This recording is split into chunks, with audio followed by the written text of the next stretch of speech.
adjunto de la Procuraduría Anticorrupción del Ministerio de Justicia y es docente en la Escuela de Litigación Oral y Visión Estratégica del nuevo Código Procesal Penal.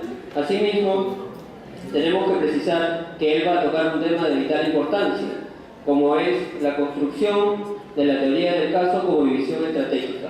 En adelante vamos a escuchar esta ponencia que tiene que ver mucho con el tema del nuevo Código Procesal Penal en el marco de la reforma. Es decir, nosotros estamos envueltos en una reforma del sistema penal en base a criterios como oralidad y mediación y también precisamente en la estructuración de la teoría del caso, que no es más que una estrategia que plantean las partes para hacer frente a un caso penal.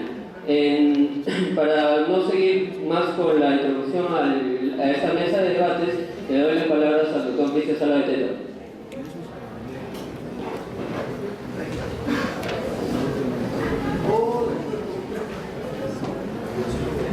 Un aplauso para el doctor, por favor.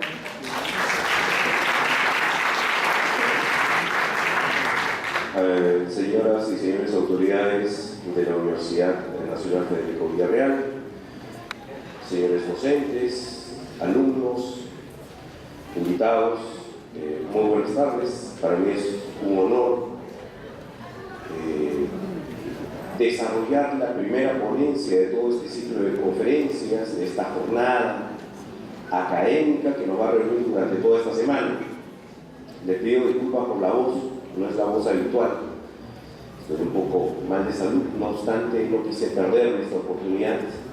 He querido compartir con ustedes algo que espero como colegas y como futuros colegas nos va a servir. Y miren qué buen inicio. Ya en el Perú, en nuestro país, tenemos vigente el Código Procesal Penal del 2004, el Decreto Legislativo 957. Lo tenemos vigente progresivamente, parcialmente, desde el año 2006, cuando entró en vigencia a modo de plan piloto en Huaura. Muchos de ustedes han escuchado este código, lo han estudiado seguramente, han debatido sobre ello, y yo les primero voy a comenzar destrozando algunos mitos, porque hay muchas versiones sobre este código que son mentiras y que peor tienden a confundir y a entenderlo erróneamente. Primer mito de este nuevo código: ya no existe el expediente. Falso. Con este nuevo código todo es oral, todo es audiencias y ya no existe el antiguo expediente. Falso. El expediente sigue existiendo. El expediente sirve como una forma de dejar constancias de ciertos actos procesales. Pero ¿cuál es la diferencia con el antiguo sistema? ¿Se acuerdan de este dicho, de esta máxima que era: para el juez, aquello que no está en el expediente no está en el mundo? ¿No es cierto? No existe. Ya, bueno. ¿Y eso por qué? Porque el juez resolvía en atención a lo que había, ¿dónde?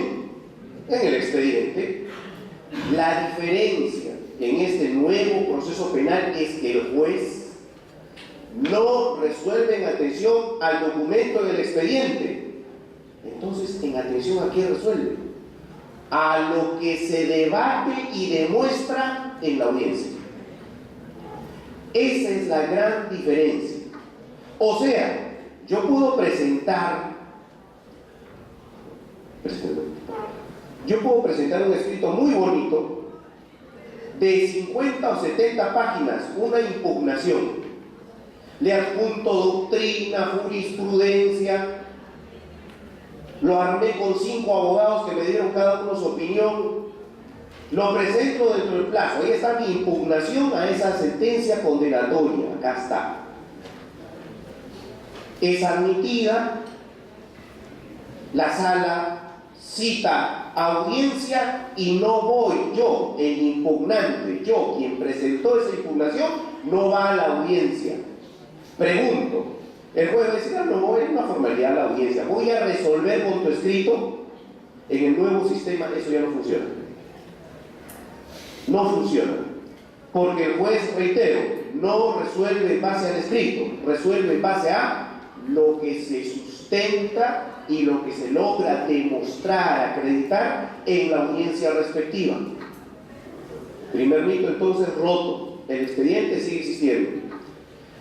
Ahora, hay una tendencia en otros países como por ejemplo Chile en digitalizar el expediente, o sea, que no exista el papel físico, sino que las actuaciones todas estén en un sistema, de modo tal, por ejemplo, que el juez desde su computadora puede revisar el contenido de todo el expediente, las pruebas ofrecidas, todo digitalizado. Lo mismo las partes.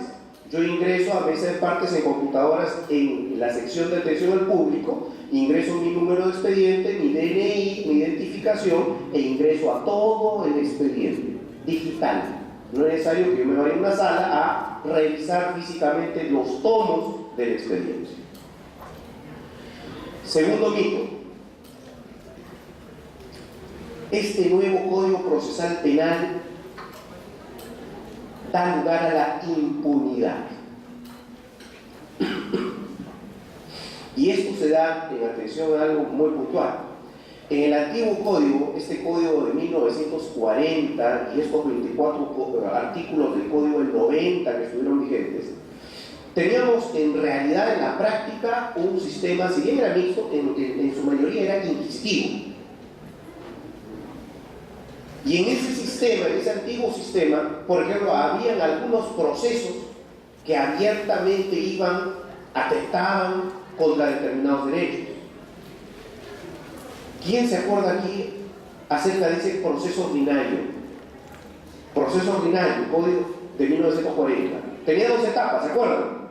Instrucción, terminaba la instrucción. ¿Qué era la instrucción? La investigación judicial. Terminaba la investigación judicial, pasaba el caso para audiencia, para juicio oral a la sala superior. En 1980, el sistema de administración de justicia colapsó, porque era un proceso largo que dilataba. Y entonces, ¿qué decisión tomaron los gobernantes de aquel entonces? El legislador en aquel entonces, ¿qué dijo?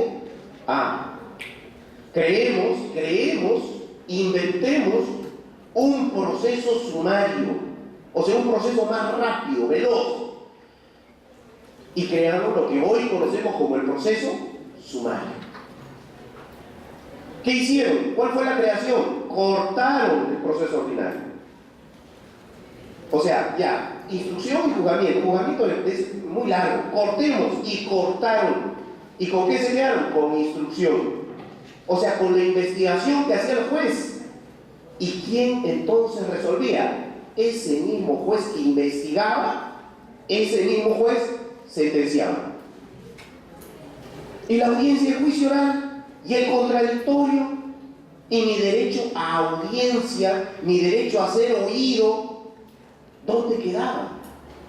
Bueno, hoy, con los casos con el antiguo código, el 80% de casos se tramita con ese proceso sumario. Abiertamente, a mi criterio, inconstitucional, pero que por política criminal, política del Estado, sigue vigente aún. Entonces, ¿qué pasa con este código del 2004, con este nuevo Código Procesal Penal?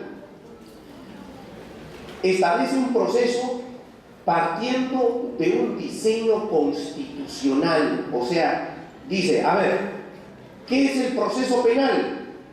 Conjunto de actos concatenados, vinculados entre sí, que se desarrollan con una finalidad. ¿Cuál es? Resolver un conflicto de intereses jurídicos de manera definitiva. Ese es el proceso, sí. Pero eso en sí es un conjunto de trámites con una finalidad, solución. A ese conjunto de trámites, ¿qué hay que asignarle? ¿Qué le falta? ¿Cuál es su base? Garantías. Ese conjunto de trámites, si no respetan los derechos fundamentales del ciudadano, no es un proceso. Por eso hoy, ¿de qué hablamos? De debido proceso. Si ese trámite no respeta, por ejemplo, el derecho de defensa, si no respeta el derecho a estar informado de los actos de investigación, si no respeta el derecho a impugnar, el derecho a probar, a ofrecer tu propia prueba, el derecho